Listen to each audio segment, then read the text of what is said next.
Welcome to Burlap Teachers. Enjoy the video. Start by gathering everything.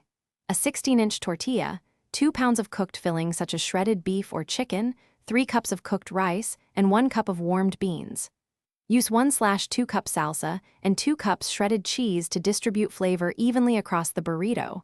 Add 1 cup chopped lettuce and 1/2 cup diced tomatoes if you like freshness. Prepare any sauces and 1 avocado sliced. Set out foil large enough to wrap, and an oven tray for baking or warming before assembly. Lay the 16-inch tortilla flat and spread 3 cups of rice in a central line across the tortilla to create a stable base. Add 2 pounds of meat evenly over the rice, then spoon 1 cup of beans and 1/2 cup salsa on top, finishing with 2 cups shredded cheese and any cold toppings to one side. To meld flavors and melt the cheese, warm the filled tortilla 5 to 7 minutes at 350 degrees F in the oven or heat briefly on a skillet covered with foil until to wrap, fold the 2 shorter edges inward, then roll the tortilla tightly from one long side to form a compact cylinder. Wrap securely in foil to hold shape.